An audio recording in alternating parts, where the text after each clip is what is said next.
இயேசுவின் நாமத்தினால உங்கள் அனைவரும் நான் வாழ்த்துகிறேன். இன்றைக்கு கூட தேவன் நம்மளோட என்ன பேசணும்னு நினைக்கிறாங்கன்னா, கேரக்டர் டெவலப்மெண்ட் பற்றி தான் பேசணும்னு நினைக்கிறாரு. அது என்னன்றது பார்க்கறதுக்கு முன்னாடி ஜெபிக்கலாம் வாங்க.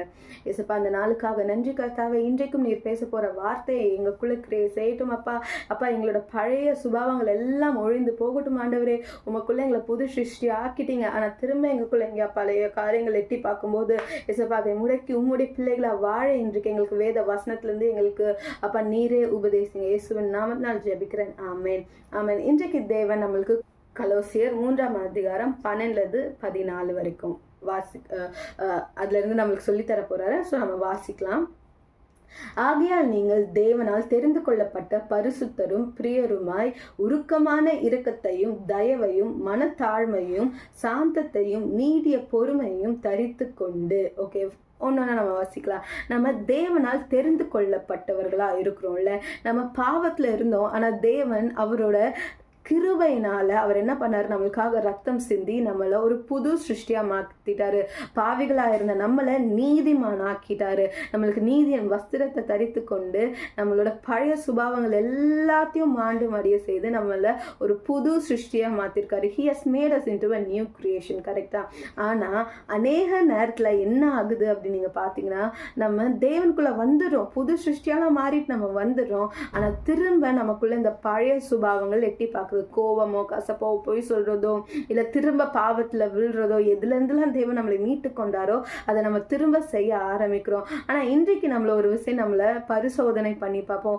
தேவனுக்குள்ள நம்மளோட கேரக்டர் எப்படி இருக்கணும், அந்த புது சிருஷ்டியின் கேரக்டர், அந்த character of the new man எப்படி இருக்கணும்ன்றது தான் இந்த சாப்டர்ல வருது. அதாவது 12 to 17, 12-17 வரைக்கும் இங்க அதுதான் சொல்லப்படுது. என்ன அப்படின்றத நம்ம பார்ப்போம்.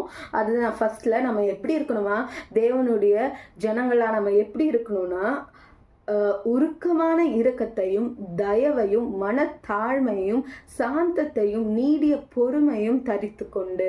ஓகே, இங்கிலீஷ்ல எப்படி இருக்கு? Tender mercies, humility, meekness, long suffering. அதாவது தரித்து கொண்டு இங்கிலீஷ்ல எப்படி இருக்குன்னா புட் ஆன் அப்படின்னு இருக்கு. புட் ஆன் என்ன போட்டுக்கிறது, ஒரு ட்ரெஸ்ஸை போட்டுக்கிறது போல, ஒரு வஸ்திரத்தை அணிந்து கொள்வது போல, ஒரு வஸ்திரத்தை தரித்து கொள்வது போல.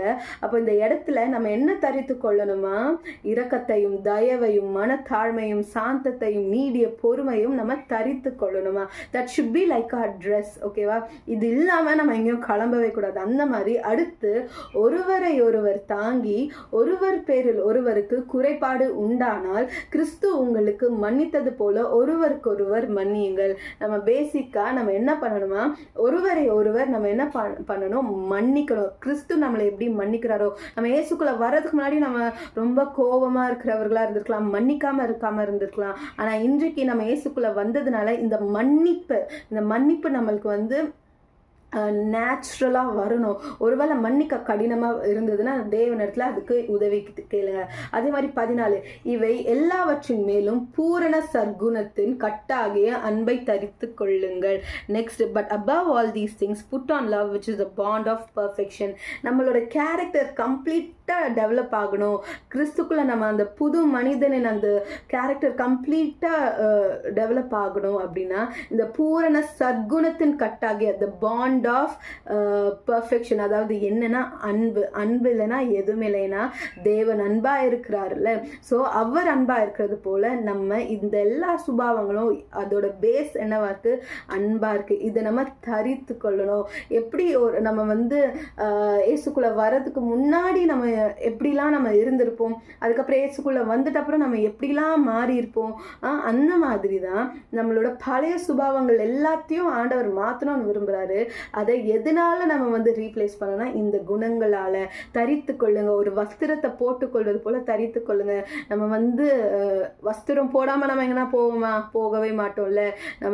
நம்ம வஸ்திரம் போட்டுட்டு தான் இருப்போம். கரெக்டா? ஸோ அந்த மாதிரிதான் இந்த காரியங்களை நம்ம தரித்து கொள்ளணும், அணிந்து கொள்ளணும். நம்மளோட வாழ்க்கையில ஆவிக்குரிய ரீதியில நம்ம இதை அணிந்து கொண்டு நம்ம இருக்கணும். ஸோ இங்க பார்த்தீங்க அப்படின்னா திரும்ப நான் வாசிக்கிறேன். நீங்கள் தேவனால் தெரிந்து கொள்ளப்பட்ட பரிசுத்தரும் பிரியருமாய் உருக்கமான இரக்கத்தையும் தயவையும் மனத்தாழ்மையையும் சாந்தத்தையும் நீடிய பொறுமையையும் தரித்து கொண்டு.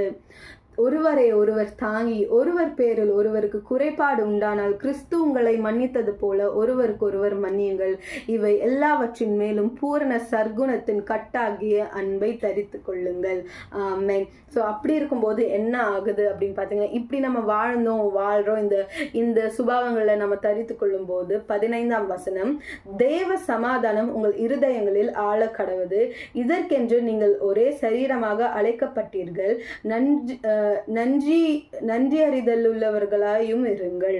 ஓகே, இங்கிலீஷ்ல, and let the peace of God rule in your hearts, to which also you were called in one body, and to be thankful. So தேவ சமாதானம் நமக்குள்ள ஆழ கடவும். அது மட்டும் இல்லாம என்ன அப்படின்னா, நம்ம இதற்காக தான் ஒரே சரீரமாக அழைக்கப்பட்டிருக்கோமா? நம்ம எல்லாருமே தேவனுடைய என்னவா இருக்கும், சபையா இருக்கும். ஸோ இதுக்காக தான் நம்ம அழைக்கப்பட்டிருக்கோம். அது மட்டும் இல்லை, நன்றி உள்ளவர்களா இருக்க தேவனுக்கு எப்பொழுதும் நம்ம நன்றி சொல்லி அப்படி நம்ம இருக்கணும். இன்னைக்கு நம்ம பார்த்தது போல தேவனுடைய சுபாவங்கள் இதெல்லாம் தான் இருக்கு. இதுதான் ஆண்டவரோட எக்ஸ்பெக்டேஷன் நம்ம வாழ்க்கையில இருக்கு. ஸோ அதன்படி நம்ம வாழவும். எங்கேயாச்சும் நம்ம இடறோம், நம்மளால முடியலன்னா ஆவியான தேவன் நம்மளுக்கு நிச்சயமாகவே உதவி செய்வார். அவரே நம்ம பற்றிக்கொள்வோம். அவரோட போதகத்தை கேட்டு அதன்படி நம்ம வாழ்வோம். ஆமென். இப்பொழுது நம்ம ஜெபிக்கலாம். ஏசப்பா, நன்றி கர்த்தாவே, இந்த நாளுக்காக கோடான கொடி ஸ்தோத்திரம். இப்பொழுதும் நாங்கள் எல்லாரும் உங்க சமூகத்திற்கு வரும் ராஜா.